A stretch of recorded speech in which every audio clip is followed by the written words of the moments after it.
Seorang gadis bernama Ana, bersama dengan bibinya, bersiap akan mengarah ke kota. Tujuan mereka berdua ke kota, adalah untuk mencari pekerjaan.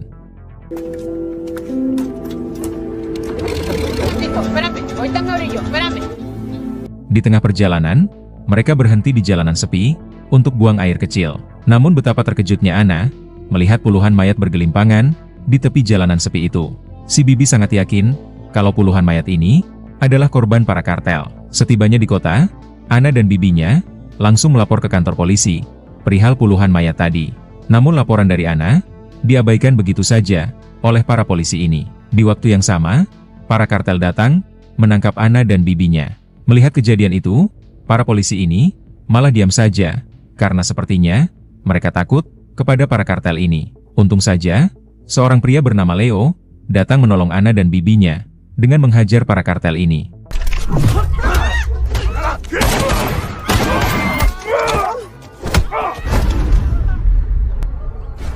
Namun di waktu yang sama, para polisi pengecut ini, malah menodongi Leo, untuk membela para kartel. Namun setelah melihat KTP Leo, barulah mereka sadar, kalau Leo, bukanlah pria sembarangan. Ternyata, Leo adalah kapten pasukan khusus, yang sangat disegani, dalam dunia kemiliteran. Setelah mengetahui siapa Leo, barulah para polisi ini, meringkus para kartel tersebut. Kemudian, Leo meminta Ana, mengantar mereka ke lokasi, puluhan mayat tersebut.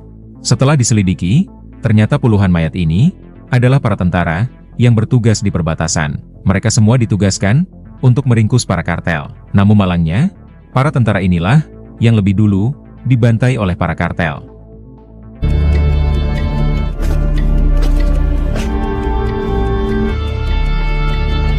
Setelah para tentara itu dimakamkan, Menteri Pertahanan Meksiko, melakukan pertemuan empat mata, dengan si kolonel militer. Si Menteri Pertahanan, menugaskan si kolonel militer, untuk membentuk tim satuan khusus. Untuk meringkus para kartel, yang sudah sangat merajalela, dengan main hakim sendiri. Korban para kartel tersebut, bukan hanya para warga sipil saja.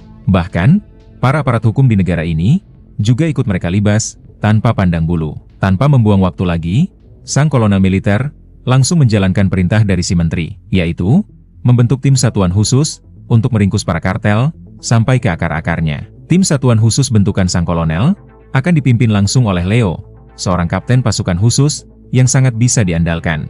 Bahkan, si kolonel mengizinkan Leo, untuk memilih para anggota tentara, yang akan direkrut, bergabung dalam tim satuan khusus ini.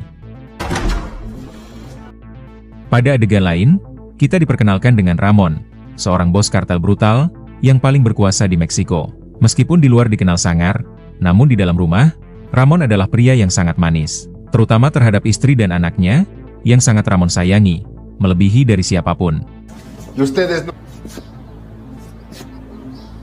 Tak lama kemudian, Ramon didatangi oleh Marcus, yang merupakan adik kandungnya. Marcus sendiri, adalah anggota kartel, yang dihajar oleh Leo, saat ingin menculik Ana. Marcus juga sempat dipenjara, namun dibebaskan kembali, oleh para polisi korup, antek-antek para kartel. Ramon sangat marah kepada Marcus, karena telah bersikap ceroboh, dengan membuang mayat para tentara, begitu saja di tepi jalan umum. Akibat kecerobohan Marcus, sekarang kelompok kartel mereka, akan semakin diincar, oleh para pihak berwenang. Ternyata, kelompok kartel Ramonlah, yang telah menghabisi, puluhan anggota tentara itu.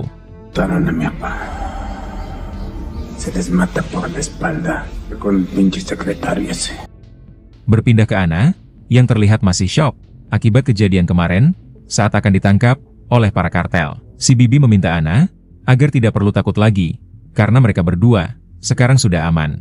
Namun di waktu yang sama, para kartel malah datang, menculik mereka berdua. Sementara itu, Leo dan tim satuan khususnya, bersiap akan mulai beraksi. Target yang akan mereka ringkus, adalah tangan kanan Ramon, yang bernama Eduardo. Mereka berharap, dengan tertangkapnya Eduardo, ia akan buka mulut, terkait, semua kejahatan Ramon. Sehingga dengan begitu, barulah pasukan Leo, bisa menyeret si bos kartel itu, masuk ke dalam jeruji besi. Singkat cerita, para anak buah Leo, sudah berada di sebuah restoran, menyamar sebagai warga sipil. Di restoran tersebut, mereka memantau Eduardo, yang sedang makan siang, bersama para anak buahnya. Sampai pada akhirnya, para target yang mereka pantau, berhasil diamankan.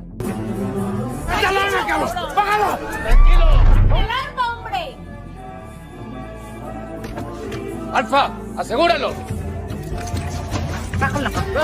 Saat mereka akan dibawa, seorang rekan Eduardo bersiap menyerang dari belakang, namun inilah yang terjadi. Rupanya sedari tadi, seorang sniper anak buah Leo sudah bersiaga dari jarak jauh. Singkat cerita, target mereka serahkan kepada pihak berwenang, yang mana itu artinya, misi pertama pasukan Leo sudah berhasil mereka tuntaskan.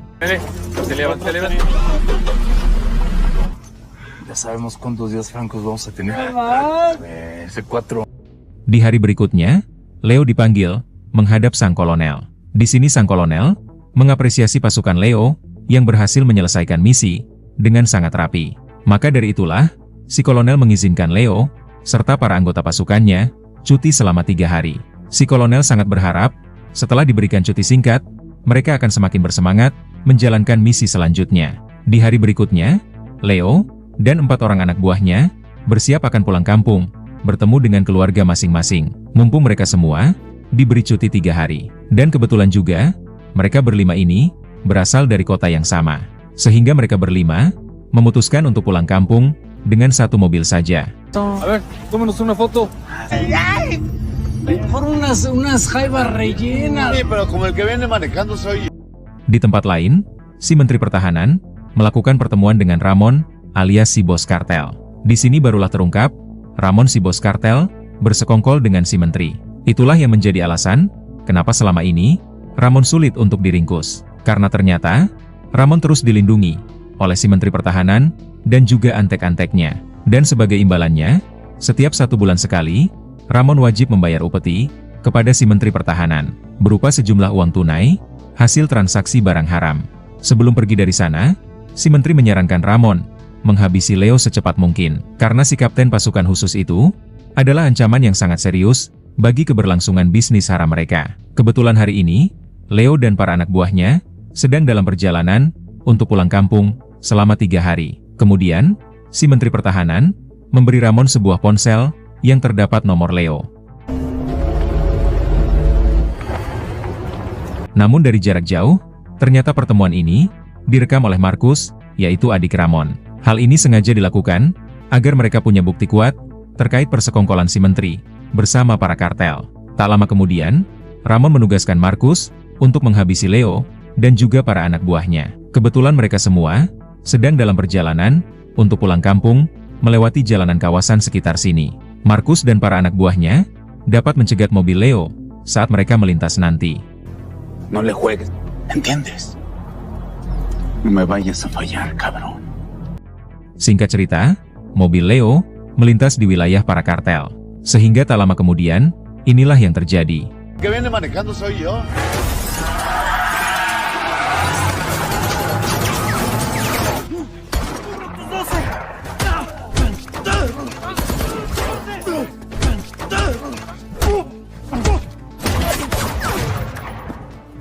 Dalam pertempuran sengit ini, sebagian anggota kartel berhasil mereka ratakan. Namun tak lama kemudian, Markus dan para anak buahnya datang untuk menyerang, hingga baku tembak sengit kembali harus berlanjut.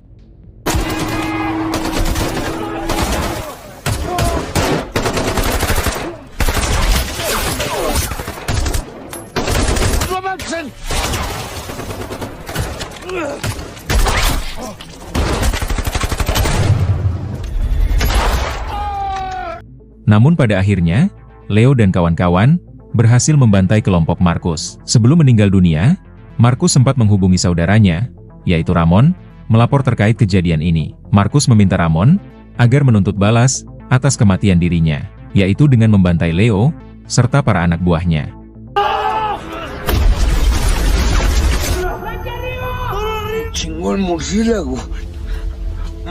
Tak lama kemudian, Leo CS mengambil senjata para kartel, serta ponsel milik Markus. Leo baru menyadari kalau kawasan ini adalah kawasan para kartel. Di saat yang sama, mobil Leo telah rusak, termasuk mobil para kartel. Sehingga mereka semua harus berjalan kaki untuk keluar dari kawasan ini. Maka dari itulah, Leo meminta para anak buahnya agar meningkatkan kewaspadaan di dalam perjalanan nanti. Mengingat, mereka sedang berada di kawasan musuh. Apalagi sebelum meninggal, Markus sempat menghubungi Ramon melapor terkait kejadian ini, sehingga bisa dipastikan Ramon akan mengerahkan pasukan yang jauh lebih banyak untuk menghabisi Leo CS. Di tengah perjalanan, Leo menghubungi rekannya di markas, melapor terkait posisi mereka sekarang. Leo meminta tim bantuan agar mengevakuasi Leo CS jika sudah keluar dari hutan ini. Mereka terpaksa melewati hutan agar tidak mudah untuk dikepung oleh pihak musuh.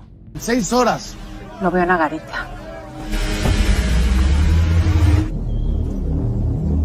Tak lama kemudian, Ramon dan para anak buahnya sampai ke TKP penembakan tadi. Melihat Markus yang sudah tak bernyawa, jelas Ramon sangat murka. Cambia, cabrón. Cambia toda tu vida, pedazo, cabrón. Te quiero. Hingga Ramon pun bersumpah akan membantai Leo CS bagaimanapun caranya. Saat itu juga, Ramon menugaskan para anak buahnya untuk memburu Leo CS. Mereka bisa melacak lokasi Leo CS, berbekalkan ponsel pemberian dari si menteri yang terdapat nomor Leo. Para anak buah Ramon ini dipimpin oleh Gina, seorang mantan pasukan khusus. Jadi bisa dipastikan, Gina bukanlah wanita sembarangan. Ruko. ¡Jálense! 2 minutos para hidratarse. Tak lama setelah itu, Leo yang sedang beristirahat, melihat kedatangan kelompok musuh dari jarak jauh. Hingga dengan cepat, Leo meminta para anak buahnya agar bersiap siaga.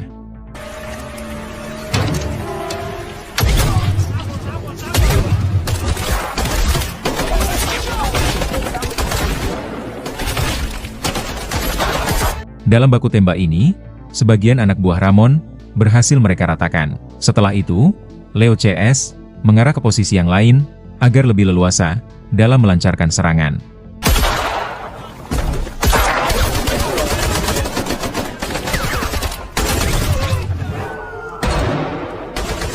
Lalu tak lama kemudian, mereka kembali beraksi.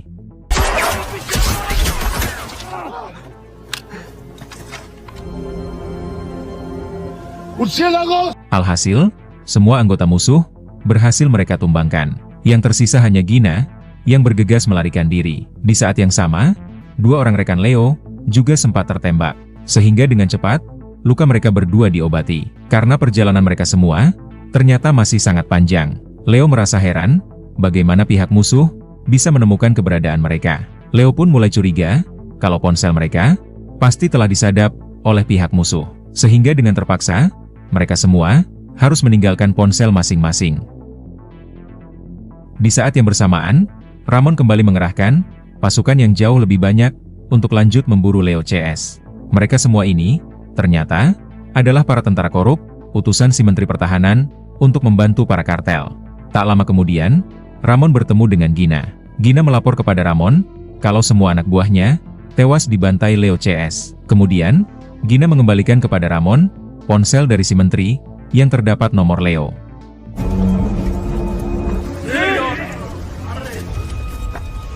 Hingga tak lama kemudian, mereka sampai ke lokasi baku tembak tadi. Tetapi Leo CS sudah pergi dari sana. Di lokasi tersebut, Ramon menemukan ponsel Leo. Itu artinya, Ramon sudah tak bisa lagi melacak posisi Leo CS lewat nomor ponsel Leo.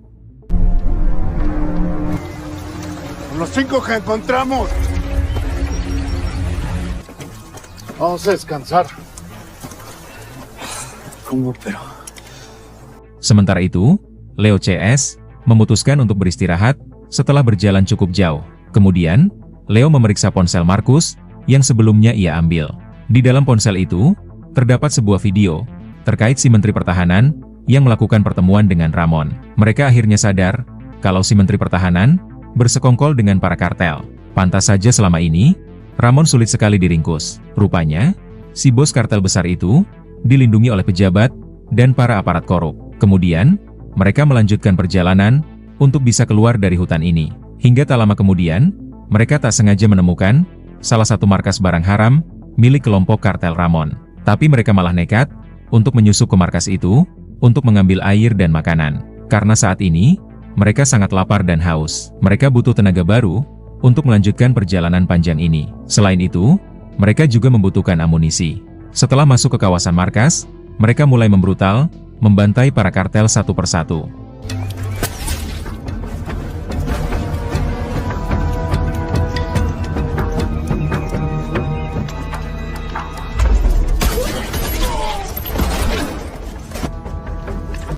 Setelah berhasil membantai para kartel, di dalam sebuah ruangan, Leo CS tak sengaja menemukan Anna dan bibinya. Ternyata, Anna dan si bibi, yang sebelumnya diculik, dikurung di markas ini. Mereka berdua dijadikan sebagai budak untuk melayani para kartel yang haus akan kasih sayang. Soy médico. Ayuda a revisarme. Soy nomás.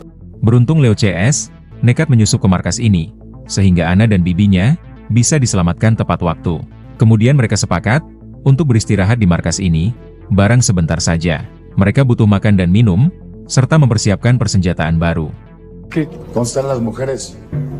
Equípense.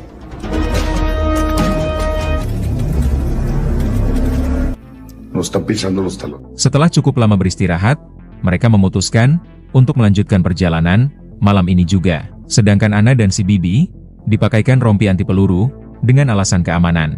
Namun saat hendak melangkah pergi, mereka malah diserang oleh kelompok Ramon, sehingga baku tembak sengit kembali harus meledak.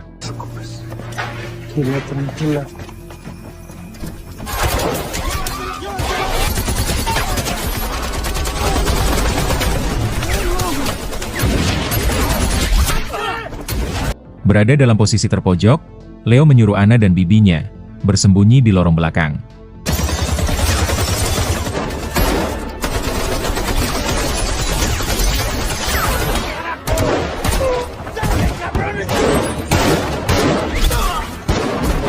Karena kalah jumlah, terlihat Leo CS kewalahan melawan mereka. Akan tetapi, Leo CS tetap berjuang sampai titik darah penghabisan.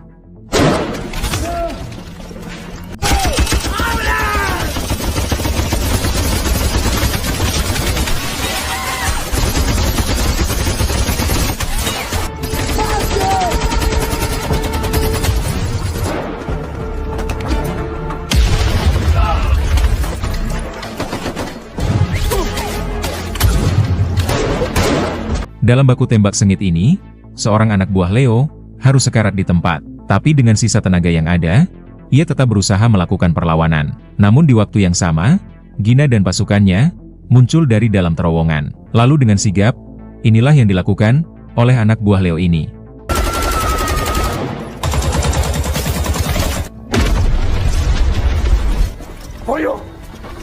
Ia rela mengorbankan nyawanya sendiri demi bisa menghabisi Gina beserta pasukannya. Sekarang Leo CS tersisa 4 orang. Lalu dengan sigap, mereka maju ke depan. Sedangkan Anna dan si bibi disuruh bersembunyi di dalam.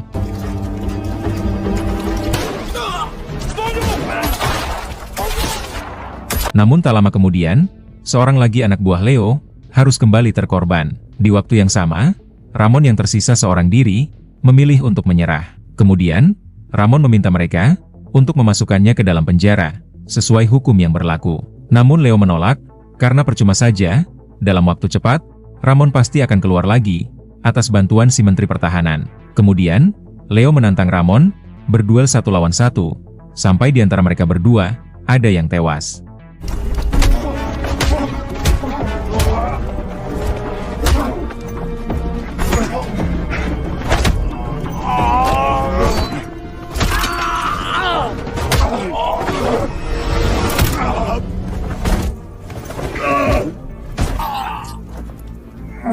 Meskipun sempat kewalahan, namun pada akhirnya, si bos kartel brutal ini berhasil Leo habisi. Di akhir film, terlihat Leo CS, Anna dan juga bibinya dievakuasi oleh tim bantuan. Setibanya di markas militer nanti, Leo akan mengadukan si Menteri Pertahanan yang bersekongkol dengan para kartel, berbekalkan video bukti yang ada di dalam ponsel Markus. Kemudian, film pun selesai.